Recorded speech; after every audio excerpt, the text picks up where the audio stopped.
noches, como todos los lunes a esta hora, Palabra de Honor con ustedes por Canal C y los martes a las 16 horas. Hoy no tenemos invitado, Eduardo, ¿no? No, hoy vamos a comentar el evento de la Fundación Mediterránea del día viernes, que yo creo que vale la pena conversar. Al cual Eduardo ha asistido, o sea que él va a empezar por comentarnos y a partir de ahí vamos a dialogar con Eduardo, vamos a conversar sobre los temas que allí se han tratado.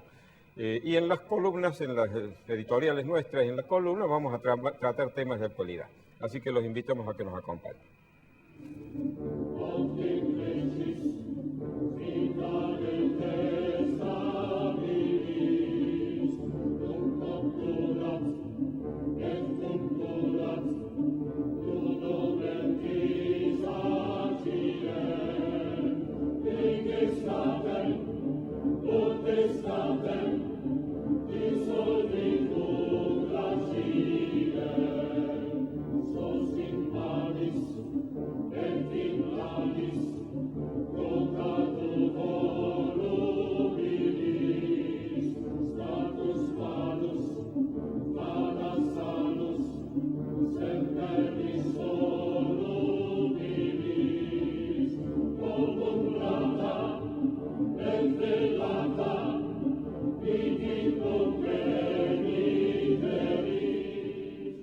La noticia más impactante de los últimos días ha sido una foto.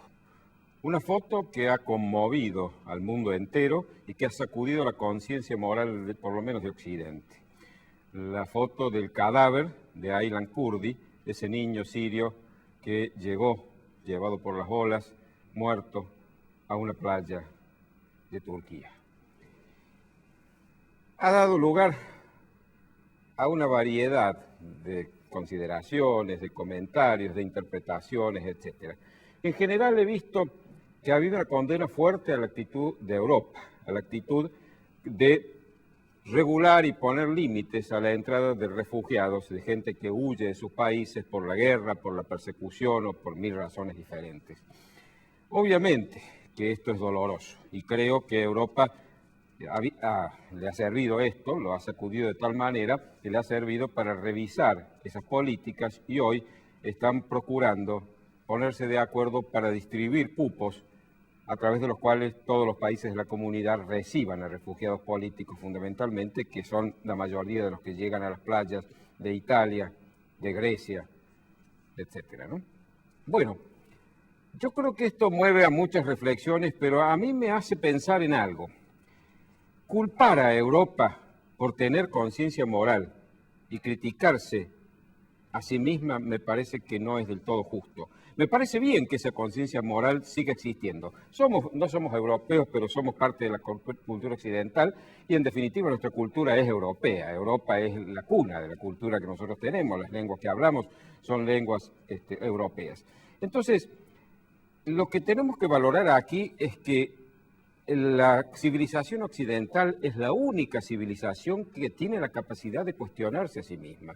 Y que si bien cometemos errores, cuando esos errores traen consecuencias como esta, reflexionamos y a veces nos autocondenamos, nos castigamos a nosotros mismos porque sabemos que no hemos obrado bien. Pero cuidado, que no se nos pierda de vista que los grandes responsables de estas cosas, como la que ha ocurrido con este niño, no están en Europa, están en Oriente, están en Siria, por ejemplo, de donde era este niño, donde su familia huyó, porque allí están en un enfrentamiento sangriento facciones del Islam. Y el Islam, señores, no tiene conciencia moral, o lo menos el fanatismo, el integrismo islámico. Creo que hay gente que profesa la religión del Islam y sí la tiene, pero esa gente no tiene conciencia moral. No se cuestiona a sí mismo, no la muerte accidental, porque nadie lo mató a este chico. En todo caso, podría haber habido negligencia de no hacer algo antes, pero llegó muerto a las playas de Turquía. Mientras que en Oriente, ese fanatismo islámico está asesinando descarada y deliberadamente, y llega incluso a la obscenidad de publicar en las redes sociales la escena de esos crímenes. Degüella quema vivo a familias enteras, incluyendo niños. Han muerto miles de personas en esas guerras. Ellos son los causantes. asesinan en forma salvaje y deliberada. Y Europa es el asilo de los que se refugian huyendo de ese horror. Es cierto, algunos países se han negado a recibir, otros los han expulsado a algunos, por los que han entrado ilegalmente, pero cuando son sacudidos reaccionan y salvan a muchos y deciden organizarse para recibirlos. Es decir, Europa no es indiferente al dolor ajeno. Europa ha tenido mala experiencia con los musulmanes. La mayor parte de las grandes ciudades europeas han recibido grandes contingentes musulmanes y esa generosidad, esa apertura no le fue pagada precisamente con una conducta apropiada, sino con una falta de respeto, con amenazas, con movilizaciones verdaderamente agresivas. Fíjense ustedes que hay cálculos que la capacidad reproductiva de los que profesan el Islam, es decir, los hijos que tienen, superan ampliamente los que tienen los europeos de raíz, digamos. Y hay ya lugares a donde, si bien no son mayoría, han alcanzado una incidencia demográfica tal que quieren imponer su propia ley, la ley Sharia, y que ya hablan en contra de Occidente y hasta hacen manifestaciones donde hay amenazas. El señor director nos permite, vamos a ver algunas fotografías que lo ponen en evidencia. Fíjense esa fotografía, eso es en Londres. ¿Saben lo que dice ahí? Europa es el cáncer, el Islam es la respuesta. La siguiente nos dice, la libertad, y libertad vete al infierno en realidad, libertad vete al infierno. La que sigue, la de arriba sobre todo, dice, decapitar a los que insulten el Islam. Y el último, el cuarto, dice, Europa, pagarás tu 11 de septiembre, tu 11-9, que está en camino. 11-9 ya sabemos que es el 11 de septiembre de 2001, cuando un atentado terrorista del Islam hizo que 2 aviones impactaran sobre las Torres Gemelas de Nueva York y causaran miles de muertos y escenas realmente terribles. Oriente no se autocritica. Arabia Saudita, que es posiblemente uno de los países más moderados de Oriente del Islam, donde se profesa la religión islámica, ha expulsado solo en el año 2013 4 millones de personas.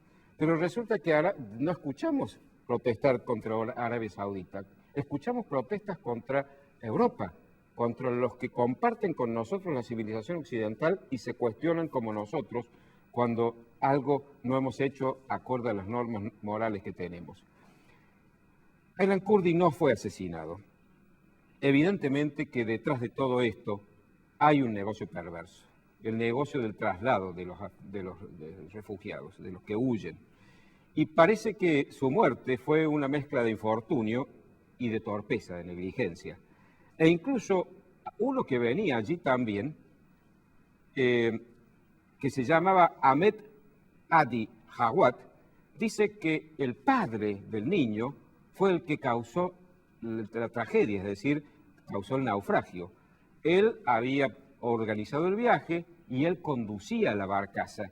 Y una torpeza en el manejo de la barcaza cuando recibía una ola que aceleró fue lo que produjo que su familia cayera al mar y su mujer y sus hijos murieran. No sé si es cierto, no lo sé, pero en buena hora que sea la conciencia moral de Occidente, que no se pierda, la que si bien no puede impedir que estas cosas ocurran, ni puede devolverle la vida a quienes la perdieron, puede por lo menos aceptar a los refugiados.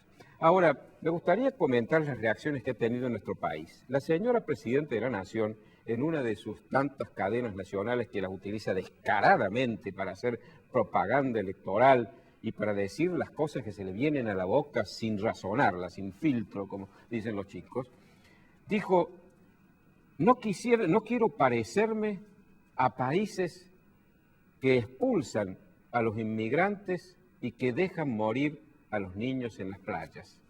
Señora, a los niños no lo dejaron morir, el niño llegó muerto a la playa, pero eso sería lo de menos. Lo curioso de todo esto es que mientras esto ocurría nos informábamos que en Resistencia, Chaco, un niño cuom, Oscar Sánchez, de 14 años, moría de inanición. Y ahí no terminaba la noticia. Aida Ayala, intendente de Resistencia, nos decía que entre 2010 y 2014 hubo más de 2.000 QOM muertos de hambre. Muertos de hambre, señores. Muertos de hambre aquí a la vuelta. Y la señora presidenta estaba cuestionando al país donde llegó el cadáver de este niño. Fíjense ustedes que la respuesta de la muerte de este niño QOM del oficialismo, del gobierno, fue a través de una diputada que se llama María del Carmen Bianchi, una diputada del Frente para la Victoria. Dijo, ¿qué es lo que criticó? No la muerte del niño, la exhibición de la foto. La exhibición de la foto fue lo que a ella le pareció mal, porque avasalla su intimidad. Mientras el señor presidente no habló de la exhibición de la foto de Aylan Kurdi, sino le echó la culpa al país a donde había llegado el cadáver que había muerto en un naufragio. Los QOM en el año 2011 hicieron un campamento en la ciudad de Buenos Aires. Fueron expulsados y fueron reprimidos violentamente. Ahora, hace más de 60 días que están acampados en las cercanías de la Casa de Gobierno. Piden condiciones humanitarias, nada más. No piden aumentos de sueldo, ni privilegios sindicales, ni nada por el estilo. Piden agua, piden alimentos, piden que se los considere seres humanos. Los dislates de Cristina son conocidos. Alguna vez nos dijo que la diabetes era una enfermedad de los ricos, que la carne de cerdo era un poderoso afrodisíaco, nos dijo, en fin, tantas cosas. E incluso alguna vez al agua le llamó H2O. Bueno, hace poco incluso nos explicó por qué ella, que no le corresponde, porque eso es una cosa perteneciente a la Ciudad de Buenos Aires, había dispuesto sacar la estatua de Cristóbal Colón, que está detrás de la Casa Rosada, y reemplazarla por la de Juana Zurduy, una heroína boliviana de la Guerra de Independencia. ¿Y cuál era la razón? Dijo que Colón estaba dando la espalda al país y señalando con el dedo, incluso hizo este gesto con la mano, al mar, a Europa, mirando hacia allá y dándonos la espalda a nosotros. Si el señor director nos muestra la foto, van a ver que ni siquiera se ha fijado dónde tenía las manos Colón en la estatua. Fíjense, no está señalando en ningún lado. Pero bueno, esto de ahora creo que ya ha sido una cosa más grave, porque no solo ha sido un disparate lo que ha dicho, sino que eso revela que en ella se ha dado algo de lo que yo hablé la semana pasada. Esa tendencia monárquica del populismo que incluye el deseo de identificarse con el propio país. Ellos son la nación, los intérpretes del pueblo, y ellos son la nación. ¿Qué dijo Cristina? Repito, no quisiera parecerme o no quiero parecerme a países que expulsan a los inmigrantes y dejan morir los niños en las playas. No quiero parecerme a países. ¿Es que acaso una persona puede parecerse a un país? ¿O ella se siente que es el país? Con lo cual, esa frase sería una paráfrasis de aquella famosa que dijo Luis XIV, uno de los monarcas absolutistas más famosos del mundo, que dijo «L'État c'est moi», es decir, el Estado soy yo. Si la señora cree esto, es realmente grave y preocupante.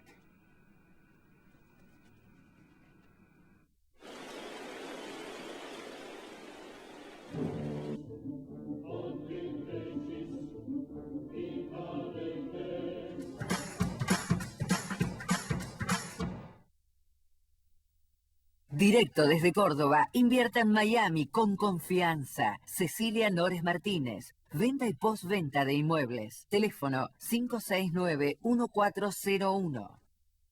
Centro Tomografía Computada Córdoba Sociedad Anónima. Instituto Ulton, líder en diagnóstico por imágenes. Primer instituto de cirugía ambulatoria mínimamente invasiva del interior del país. Avenida Vélez Arfiel 562, Córdoba, Argentina. Teléfono 0351-426-7700. Moresi Allende, Ibáñez Padilla, Negocios Inmobiliarios. Teléfono 351-513-8767, 351-519-4544. Moresi Allende, Ibáñez Padilla. Ahora comprar tu auto es una experiencia única. Llegó AutoCity, un nuevo espacio con 0 kilómetros, usados, pista de prueba y área de servicios. AutoCity, los autos evolucionan. El lugar donde encontrarlos también. Maluf y Asociados. Desarrollos inmobiliarios integrales. 40 años desarrollando emprendimientos de calidad. Obispo Salguero 775, planta baja, Nueva Córdoba. Teléfono 0351 460 2381.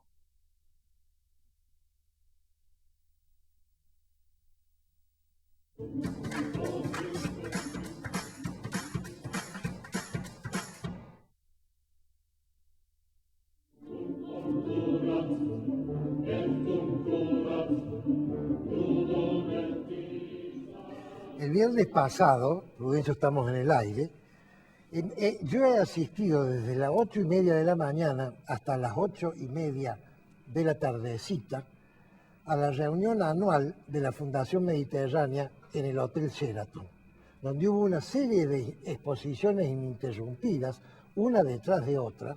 Afuera había un buffet permanente, la gente a veces salía, tomaba un cafecito y volvía a entrar, pero fue un asunto ininterrumpido que nosotros hemos considerado que valía la pena comentar, dada la importancia que tiene para Córdoba y para el país este suceso. Pero Prudencio, antes de hablar de la reunión en sí, querría decir una palabra sobre la Fundación Mediterránea. Y antes de la Fundación Mediterránea, sobre las instituciones de Córdoba. Córdoba tiene 4 o 5 instituciones que yo llamo fundacionales, entendiendo por tal que le han marcado improntas especiales. El Cabildo, la Universidad Temprana, la Compañía de Jesús, la Fábrica Militar de Aviones, la Academia Nacional de Ciencias fundada por Sarmiento, la Bolsa de Comercio y la Fundación Mediterránea.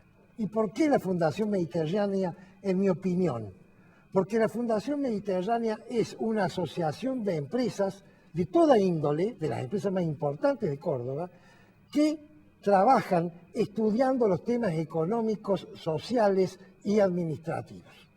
Ese es un poco el marco de esta institución. Y ha elaborado planes económicos que en algunos gobiernos se han llevado adelante y se han ejecutado. De manera que sí, es una institución, como vos dices, señera. Bien, voy a empezar por la presentación que fue, obviamente, del presidente de la institución, que es el ingeniero Martín Amengual. Voy a ser muy breve porque quiero tratar casi todos los expositores. Martín dijo fundamentalmente 2 cosas, Prudencio. La primera, que la riqueza de una nación no está en la capacidad de exportar commodities que tiene la nación, sino en el capital humano de producción. Y nombró 4 o 5 países con los PBI más importantes, muchos de ellos no eran exportadores de commodities. Y lo segundo que dijo es una propuesta. Él dice, me interesa más que el PBI per cápita como índice de incremento de la riqueza, me interesa más un índice de empleo formal privado, porque los empleos en blanco de las empresas privadas no se hacen porque sí. Claro, eso mismo señaló Martín Amengual en una reunión que asistimos vos y yo el año pasado en el Hotel Ameriam. Sí, también. En esa reunión también señaló esas 2 cosas que me parecen muy atinadas. Lo primero es lógico, agregar valor a la materia prima es evidentemente una manera de salir un poco del encierro de la exportación de commodities que están sujetas a una demanda que suele ser variable. Y lo otro, además, permite en el propio lugar agregarle valor a lo que ya estás exportando, cosa que lamentablemente Córdoba no ha seguido estos consejos y hoy, hace poco tiempo, ha perdido la inversión que iba a ser Sygenta, esa firma suiza en Villa María, como está perdiendo por la inacción del gobierno provincial y la complicidad del rectorado de la Universidad Nacional, está perdiendo Monsanto. Sí. Luego habló nuestro gobernador. Todo este evento empezó media hora tarde porque el gobernador llegó media hora tarde. Siempre llega tarde. No le enseñaron que hay que ser puntual y que es una forma de manifestar el respeto a los demás. El gobernador habló tan largo y dijo tantas cosas, Prudencio, que no sé de qué habló. Sin embargo, quiero rescatar el tono de que habló. De la Sota ha aprendido a ser expositor y cautiva a la audiencia. Estos políticos, o algunos políticos, porque no todos, de la Sota sí, han conseguido una técnica de manejo de la concurrencia que hace que la gente los mire con beneplácito. Bueno, yo no podría llamar buen expositor a una persona que habló 45 minutos ante una persona inteligente como vos y vos no sabés de qué ha hablado. Así que a mí me parece que eso no es una dote de buen expositor. El buen expositor se supone que tiene que llegar con el mensaje al que lo recibe, a la gente. Y si el que lo escuchó no recibió ningún mensaje concreto, no le quedó nada, simplemente es un buen decidor de palabras, pero sin sentido, sin ningún contenido. Por otra parte, tengo la sensación de que para que un auditorio quede subyugado por la forma en que habla una persona, tiene que ser un auditorio de gente de muy poca instrucción o que no reflexiona, porque si solo cautiva la forma en que lo dice y no dice nada, y nada le queda, me parece que no es precisamente para catalogarlo de Bueno, discrepo con vos en dos cosas. Te recuerdo que el hermano Pedro decía que yo no era tan inteligente en el colegio. Primera discrepancia. Segundo, hoy en Nadie día... está capacitado para evaluar su propia inteligencia, así que vale más la opinión mía que la tuya. Hoy en día, Prudencio, y sobre todo en términos políticos, no vale tanto la razón sino la emoción. La gente que logra captar la emoción tiene una virtud, tenemos que aprenderla. Nosotros que estamos con mensajes que creemos que son los verdaderos, si no logramos el manejo de la empatía, nadie nunca nos va a llevar el apunte. Claro, pero la empatía sin contenido es engaño. Bien. Es decir, cuidado, yo creo que el vehículo es importante, pero si el vehículo no tiene contenido, entonces es una farsa. Bien, quiero continuar. Ricardo Arriazu, titular de Estudios Arriazu, habló de la cadena de generación de valor, puso el campo como ejemplo paradigmático y dijo que esta gente que llegó al gobierno tenía tipo de cambio y precios internacionales y viento de cola, que significa que China compraba, a favor. Pero recordó la fábula de la cigarra y la hormiga. Estos ciclos de la economía que ya la Biblia los detallan, vos recordarás. Los 7 años de vacas gordas y 7 vacas flacas. ¿Qué hace el prudente administrador en las vacas gordas? Guarda el grano en el granero. Por supuesto. Acá no se hizo, se gastó en gasto político y se gastó en gasto de corrupción. Economías regionales. Los economistas de la Fundación, Schwarz, Beltramino, Da Pena, Day, Saritsu y Torre. Excelentes, excelentes. Solo puedo decir dos cosas. Las economías regionales, Prudencio, están fundidas. ¿Por qué? Porque el costo de mano de obra, que ha tenido que acompañar a los aumentos indiscrecionales de los gobernantes que pueden aumentar porque no pagan, ¿me explico? Sí. Y el tipo de cambio las ha dejado fuera de competencia. Así es. Por eso veía hoy en un comentario de La Voz del Interior que alguien decía, o repetía lo que otro había dicho, de que si bien no sabemos todavía, no digo con certeza, sino ni con una aproximación quién va a ganar las elecciones presidenciales, ya sabemos lo que va a hacer, porque evidentemente va a tener que poner fin a esta fiesta de consumo, a este cepo cambiario, a esta presión tributaria sin precedentes, porque de lo contrario la economía argentina explota. Sí, si es que no explota antes. El asunto es cómo lo hace. Rogelio Frigerio, excelente. Rogelio Frigerio dijo, la política del gobierno es llegar al 10 de diciembre sin devaluar. Y eso se hace financiando el consumo con retraso cambiario que se financia con endeudamiento carísimo. Creo que tenemos que ir a un corte, seguimos enseguida en la segunda parte. Perfecto.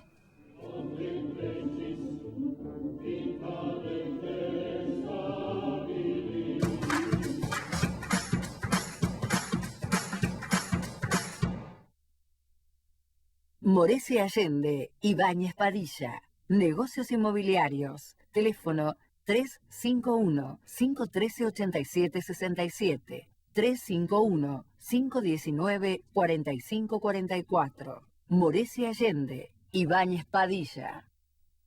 Centro Tomografía Computada Córdoba Sociedad Anónima. Instituto Ulton, líder en diagnóstico por imágenes. Primer instituto de cirugía ambulatoria mínimamente invasiva del interior del país. Avenida Vélez Arfiel 562, Córdoba, Argentina. Teléfono 03-51-426-7700. Directo desde Córdoba, invierte en Miami con confianza. Cecilia Nores Martínez, venta y postventa de inmuebles. Teléfono 569-1401. Maluf y Asociados, Desarrollos Inmobiliarios Integrales, 40 años, desarrollando emprendimientos de calidad. Obispo Salguero, 775, Planta Baja, Nueva Córdoba. Teléfono 0351-460-2381. Ahora comprar tu auto es una experiencia única. Llegó AutoCity, un nuevo espacio con 0 kilómetros, usados, pista de prueba y área de servicios. AutoCity, los autos evolucionan. El lugar donde encontrarlos también.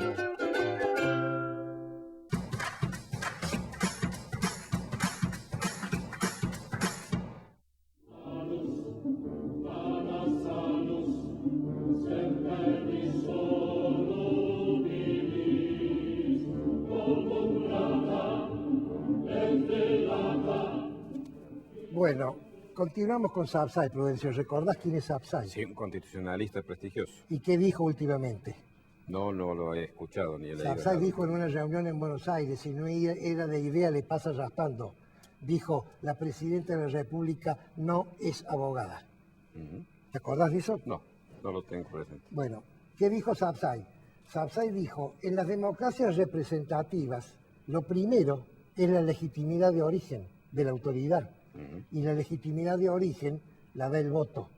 Tucumán es un evento que ha hecho que ahora dudemos de la legitimidad del voto, de manera tal que el sistema completo queda rengo. Y si a eso le agregamos que hay otra legitimidad, que es la legitimidad de ejercicio, que tampoco han dado muestra el actual gobierno de ser respetuoso, de habérsela ganado, me parece que estamos hablando casi de un gobierno ilegítimo.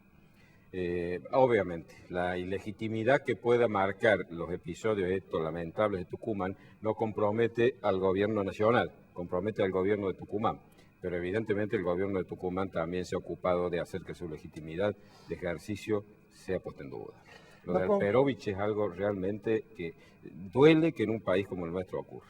Bueno, y me adelanto a Jacobe. Jacobe dijo, ¿cómo puede ser que después de lo de Tucumán, y sobre todo te lo digo yo ahora, después de estas cámaras que no han filmado la custodia, ¿sabes a qué me refiero? Sí.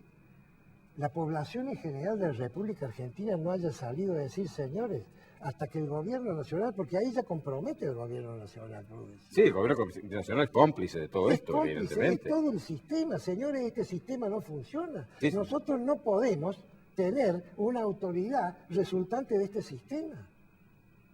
Y la gente se ha quedado impávida en sus casas. Se habla de la década del 30 del fraude patriótico. Lo hubo en algunas provincias, en Córdoba nunca hubo ni siquiera una acusación ni una sospecha.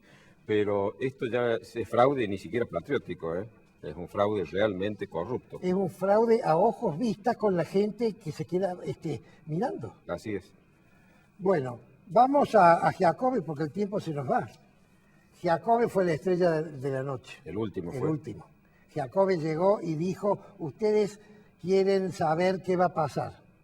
Lo primero que voy a hacer es explicar la diferencia que hay entre saber y entender.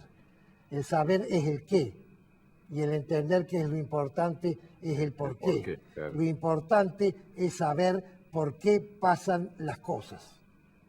Las cosas pasan porque el grueso de la población dijo, y yo lo digo después de la ley Sáenz Peña, esto lo dice Eduardo Ibáñez, no Giacobbe, yo en política no me meto, me dedico a trabajar y le dejo la política a los políticos. Dice Giacobbe, el 70% en cierta época era la clase media, el 70% de la población. Hoy el 60% de la población es clase pobre. Ustedes me dirán, no, sí, porque para mí clase pobre también es aquel que no puede progresar. No solo aquel que se encuadra en un estándar de pobreza, sino el que estando cerca no puede progresar. El que está estancado. Estancado. Claro, muy interesante esa reflexión. Muy interesante. Sí, y ese individuo obviamente no tiene la tranquilidad para poder hacer una reflexión profunda antes de decir su voto. Exactamente. Ese individuo no está en condiciones culturales de decidir su voto. Así es. Muy interesante. Vos sabés que Yo estuve también la semana pasada en un almuerzo en donde hubo conferencias muy interesantes que lo organizó otra institución señera de Córdoba, que es la Cámara de Industriales Metalúrgicos. La presidenta... También en el Sheraton. En el Sheraton, sí, efectivamente. Que nos encontramos, Sí, vos ese porque día yo iba al estabas Rotary Rotary, y vos efectivamente. ibas Sí. a este evento. Sí, yo me confundí, me llevó un amigo común al Rotary creyendo que yo iba también ahí, yo creí que ahí era la comida, bueno, pero al margen de eso, ahí la presidenta de la Cámara de Industriales Metalúrgicos, Isabel Martínez, que dicho sea de paso es nuestra invitada para el lunes que viene, de manera ¿Se vino que... de España? ¿Eh? ¿Se vino de Madrid? No estamos hablando de Isabelita, María Estela Isabelita, sino Isabel Martínez, la presidenta de la Cámara de Industriales Metalúrgicos de Córdoba.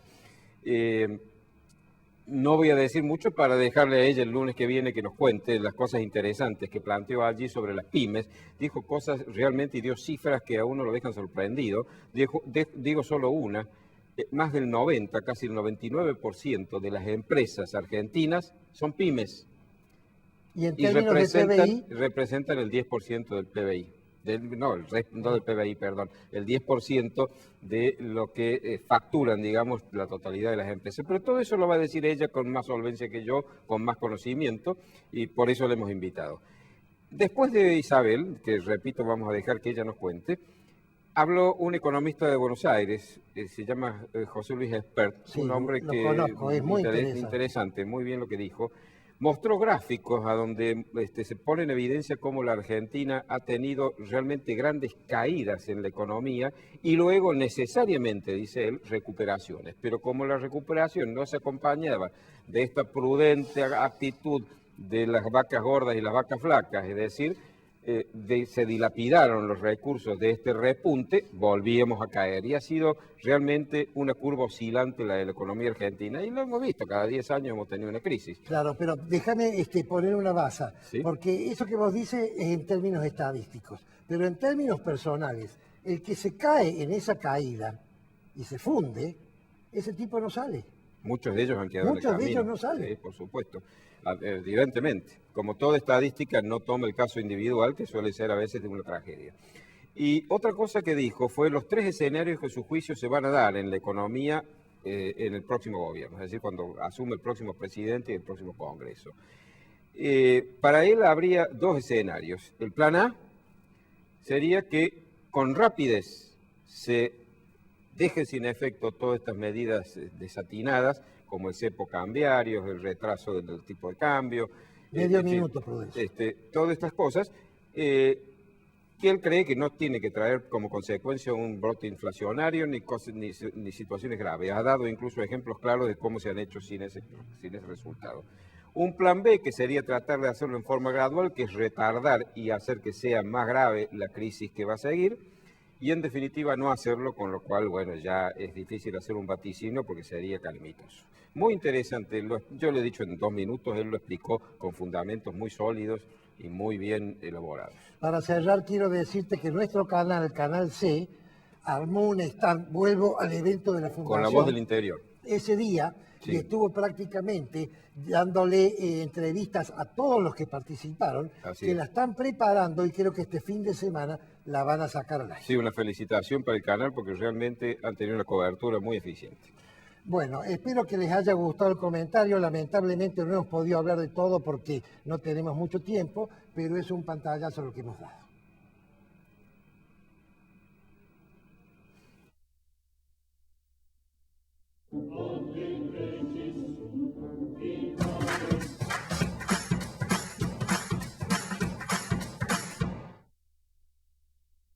Directo desde Córdoba, invierta en Miami con confianza. Cecilia Nores Martínez. Venta y postventa de inmuebles. Teléfono 569-1401. Centro Tomografía Computada Córdoba Sociedad Anónima. Instituto Ulton, líder en diagnóstico por imágenes. Primer instituto de cirugía ambulatoria mínimamente invasiva del interior del país. Avenida Vélez Arfiel 562, Córdoba, Argentina. Teléfono 0351-426-7700. Moresi Allende. Ibáñez Padilla. Negocios inmobiliarios. Teléfono 351-513-8767, 351-519-4544. Morese Allende, Ibáñez Padilla. Ahora comprar tu auto es una experiencia única. Llegó AutoCity, un nuevo espacio con 0 kilómetros, usados, pista de prueba y área de servicios. AutoCity, los autos evolucionan. El lugar donde encontrarlos también.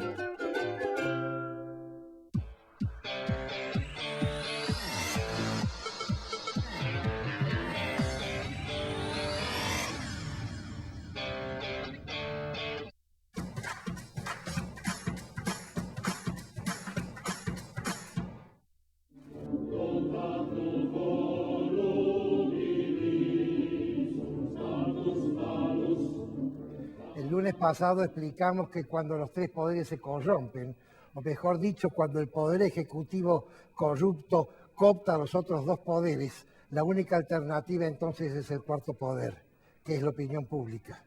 Y explicábamos también que la opinión pública se divide en el porcentaje más grande, que es la opinión pública ordinaria, que no está en condiciones socioeconómico-culturales de tomar decisiones al mediano o largo plazo, porque tiene que vivir el día a día, y es cooptada entonces por el populismo.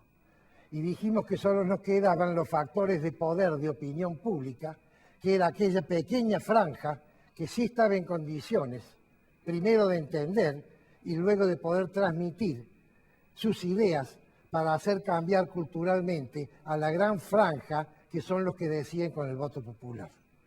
Hablamos del primer estamento, que son los que generan las ideas, los pensadores. Hoy voy a hablar del segundo, que son los empresarios. Pero para hablar de los empresarios tengo que definir qué es una empresa. Una empresa es una organización que debe cumplir con tres condiciones. La primera de ellas es el fin de lucro. La segunda es la competencia leal.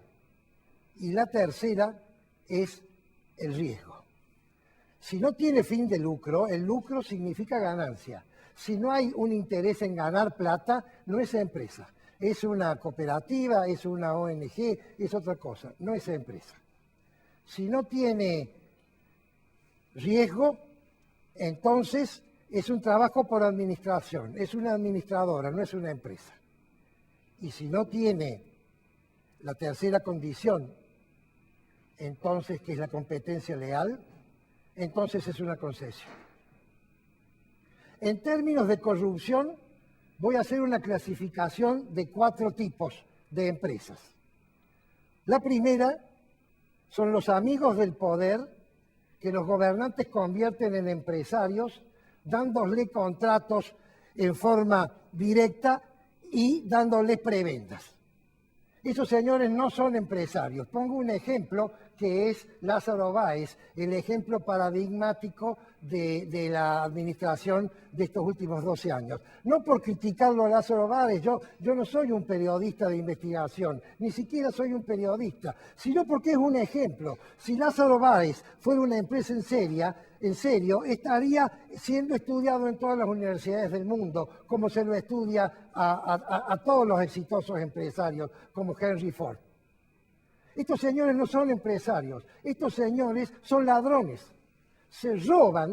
Le roban a la sociedad esa utilidad que ellos ganan sin merecer. La segunda clasificación son aquellas empresas que pagan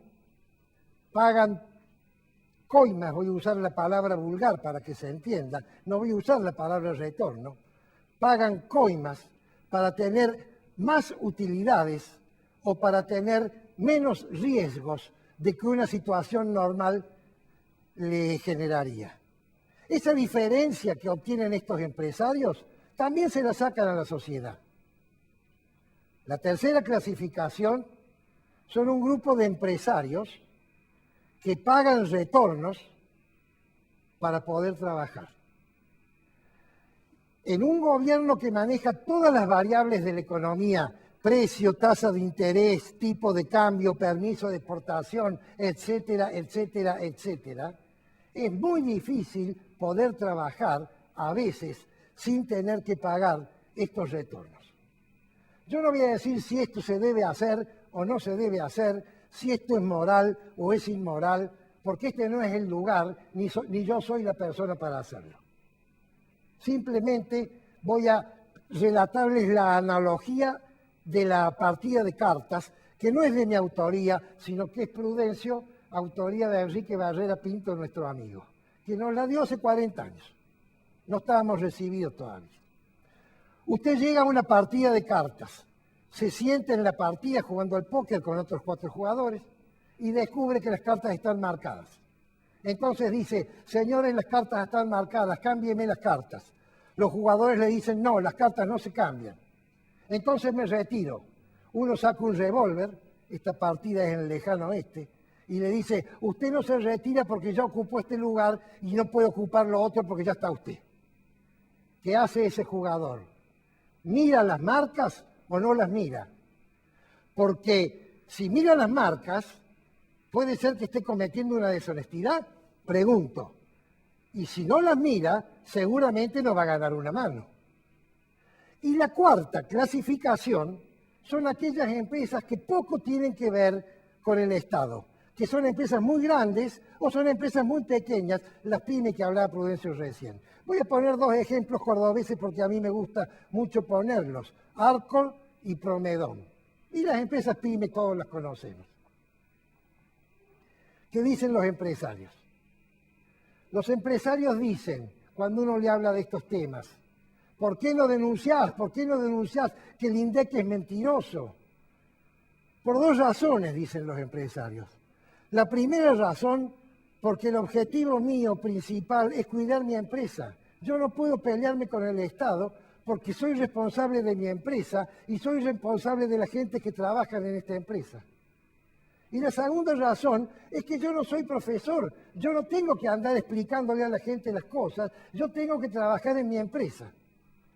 Y entonces yo le digo, ese es el error porque no ejercen, el empresario además es factor de poder de opinión pública.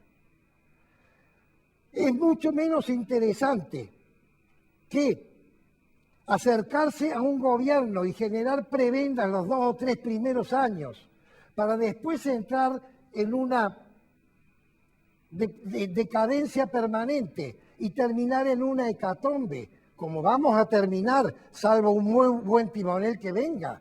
Y como ha ocurrido siempre en la historia de nuestro país, desde el año 46 hasta el día de hoy, casi cada 10 años, mucho más negocio que eso es tener una estabilidad económica en lo que se refiere a que no haya inflación, a que haya seguridad jurídica y a que haya planes de Estado y no de gobierno. Y entonces uno pueda proyectar a largo plazo y no trabajar para la clase media alta o la clase alta como trabajan estas empresas, sino trabajar para la clase media, que es el secreto de las naciones que se hicieron grandes. El mercado grande es la clase media. Imagínense ustedes empresas desarrollistas de la construcción, por ejemplo, si no hubiera inflación y 2 muchachos que se casan y consiguen trabajo, sacan ambos 2 préstamos a 25 años y pueden hacer su casa el primer año de casados. Imagínense ustedes lo que sería ese mercado. No te rías, Fede, vos, porque vos podrías hacer eso el día que te case, que ya te van a agarrar. Pero hay otra razón también. El formador de opinión, el factor de opinión, tiene la obligación de explicarle a la opinión pública ordinaria que la empresa no es una institución que se enriquece empobreciendo al mercado, a los individuos que consumen en el mercado. Porque yo he hablado de una condición que es competencia leal. Si no hay competencia leal, no es empresa. Eso es otra cosa. Eso es el zorro en el gallinero. Eso no es empresa. Pero en competencia leal no es libre competencia. Competencia leal es que todos tengan las mismas oportunidades. Empieza por educación. Y ayer hemos visto que no. Empieza por algo antes de la educación. Empieza por alimentar a los chicos en edad de 0 a 1 año, porque si no se los alimenta ahí, ese cerebro no puede competir. Ese empresario que se enriquece en un sistema de libre competencia, ya lo hemos explicado varias veces y lo vamos a explicar hasta el cansancio, porque es un poco el leitmotiv de nuestro programa. Ese empresario, para enriquecerse, debe primero beneficiar a la sociedad. Y entonces, en este tipo de sociedades, los empresarios son individuos que son buscados, que son aceptados y que son bien considerados. Y eso es lo que tenemos que hacer. Y por eso la opinión pública calificada, los factores de opinión, deben de trabajar para ello, porque si no, el soberano va a seguir votando, como es muy probable que pase dentro de 2 meses, de nuevo a los gobiernos populistas. Ojalá no sea así. Es palabra de honor.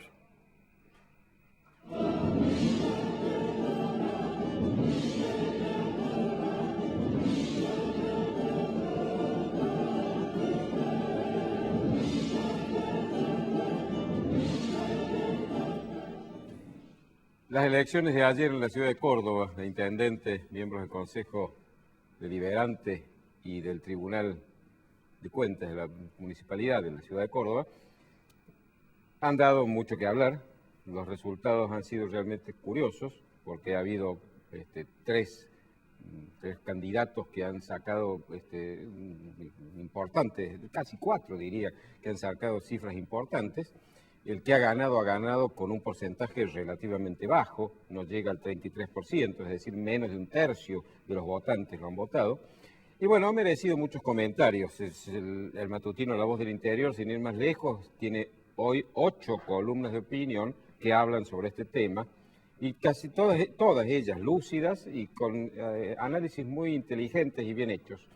De manera que no tengo mucho que agregar a eso en particular.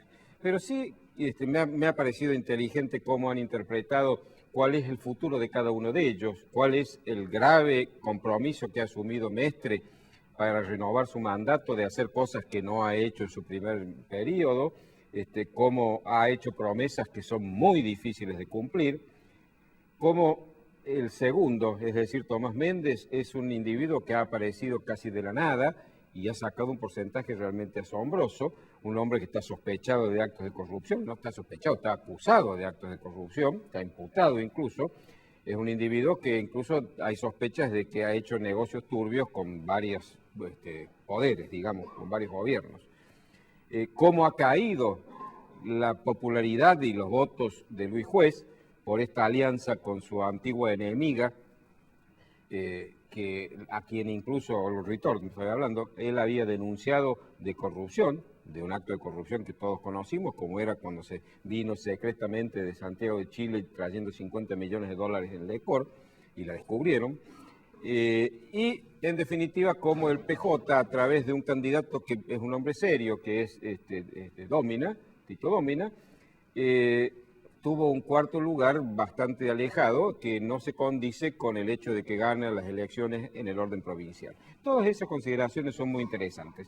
Incluso hubo uno de los comentaristas que señaló, tomando palabras de Mestre en su discurso de anoche, que destacó que Mestre había dicho que iba a buscar la participación de todos estos hombres que iban a integrar el Consejo Deliberante para llevar adelante su gestión de gobierno en esta segunda etapa. Me pareció muy interesante que haya dicho eso. Yo lo criticó muy fuerte, Mestre, y seguramente lo voy a seguir haciendo, pero debo decir que esto es una manifestación que me satisface. Me parece que ha entendido el mensaje de la población, de la cual casi el 70% no lo ha votado, es decir, no ha querido que siguiera, y se ha dado cuenta que con ese porcentaje necesita darle legitimidad de ejercicio, con lo que hablábamos hace un rato con Eduardo, mostrando que aunque él tiene un porcentaje bajo de votos, aunque le haya permitido ganar, necesita que las medidas que tome estén también consensuadas o discutidas por lo menos con los miembros de las otras bancadas del Consejo Deliberante. Pero me parece que lo que también nos deja, y esto ya es de mi propia cosecha, como enseñanza, es primero que tenemos una constitución que además de muchos errores y muchas fallas, tiene una que a mi juicio es garrafal y que está en contra de la representatividad que el sistema republicano y representativo, valga la redundancia, exige. El artículo 183, inciso 2 de la Constitución Provincial, dice que las intendencias, es decir, el Departamento Ejecutivo en las municipalidades de la provincia, se obtiene con el triunfo a través de la mayor cantidad de votos, sin importar cuántos son. Es decir, el que saca más votos es intendente. Pero que el Consejo Deliberante se integra a través de un sistema DONT, con una salvedad. El que gana el Departamento Ejecutivo tiene automáticamente la mitad más uno del Consejo, lo cual es una aberración, porque entonces no hay una representación equivalente a los votos obtenidos, no es proporcional la representación del Congreso, no están las fuerzas que integran el Congreso representadas en proporción a los votos que obtuvieron en la elección. Esto es una barbaridad y hoy hemos visto, ayer mejor dicho, hemos visto las consecuencias de este desatino. Alguien que gana con menos de la tercera parte de los votos tiene más de la mitad de los concejales. Absurdo. 32% de votos, 51% del Consejo Deliberante. No tiene explicación alguna. Esto es una insensatez que está haciendo que el Consejo Deliberante no vaya a ser nunca un ámbito de debate a donde se busque consensuar. Porque además, la razón por la cual se introdujo esta cláusula en la última reforma o en la anterior reforma constitucional y se mantuvo en la última, es que esto era una cláusula de gobernabilidad. Gobernabilidad para el populismo significa que los consejos deliberantes y las legislaturas tengan una mayoría complaciente del mismo partido que el Ejecutivo y además obedezcan sus órdenes, porque si no, no puede gobernar. Pero señores, entonces, ¿qué es el sistema republicano? ¿Es una farsa, una monarquía con un telón falso? Porque si el Poder Ejecutivo, el titular del Poder Ejecutivo, presidente, gobernador, intendente o lo que fuere, no puede gobernar si las leyes o las ordenanzas que él propicia no se sancionan, entonces la división de poderes es una mentira. Además, tanto el radicalismo como el peronismo reivindican algo que para mí es una aberración del sistema republicano, que ellos le llaman la disciplina partidaria. Es decir, hacer que todos los miembros de una bancada del Poder Legislativo en cualquiera de las instancias jurisdiccionales tienen que votar igual lo que el partido les ordena, lo cual es una barbaridad. ¿Para qué queremos cuerpos colegiados? Con que haya un solo representante con un voto equivalente a los votos que obtuvo su partido en la elección, gastaríamos mucho menos plata. Y que tenga dos neuronas, una auditiva para escuchar la orden que le dan y una motora para levantar o bajar la mano según esa orden. Esto yo creo que es una aberración. Es indispensable cambiarla en la Constitución, esa cláusula. El Consejo Deliberante, las legislaturas, el Congreso de la Nación se deben integrar en forma proporcional a los votos que recibe cada partido. Y otra cosa que creo que es necesario es que ahora esta oposición, que si bien no va a ser mayoría en el Consejo por esta aberrante cláusula, va a tener una presencia importante con hombres que se supone que tienen presencia política, tiene que ir adelante en la tarea de hacer transparente la gestión municipal. No se puede seguir permitiendo que el intendente municipal, hasta unos días antes del comicio, utilice los recursos públicos para promoverse a sí mismo y mostrar la cara y lo linda que son sus obras. Lo he mostrado más de una vez, no voy a volver a hacerlo para no cansarlos a ustedes. El intendente Mestre ha abusado y ha hecho un acto que yo creo que roza la corrupción, porque ha utilizado su plata, la mía, la plata de todos que le hemos confiado que administre para promoverse a sí mismo. Y en buena medida ha resultado el triunfo electoral de esa acción absolutamente reñida con una norma de conducta ética. Yo creo que hay que propiciar lo que ya se ha hecho en municipalidades como en Villa General Belgrano, departamento Calamuchita. Incorporar una ordenanza en donde se prohíba expresamente este tipo de cosas. Lo han hecho allí en Villa General Belgrano tomando el texto que yo promoví y yo di a conocer en este programa de una ley nacional, la Ley de Ética en la Función Pública número 25.188, cuyo artículo 92, que el señor director nos va a mostrar en pantalla, dice claramente que no se podrá utilizar los recursos públicos para hacer propaganda, o cuando se haga propaganda, no podrán constar en ella símbolos, nombres o imágenes que supongan promoción personal de las autoridades o funcionarios públicos. Cuando la municipalidad, y ojalá que también la provincia, porque el gobernador José Manuel de la Sota ha incurrido en la misma falta, cuando tengan esas cláusulas, cuando tengan leyes y ordenanzas que les prohíban hacerlo, entonces nuestros recursos, nuestros dineros, los dineros públicos, los de todos, no irán a engrosar las arcas del publicista, del gobernador, del publicista, del intendente para promover su figura y ganar elecciones.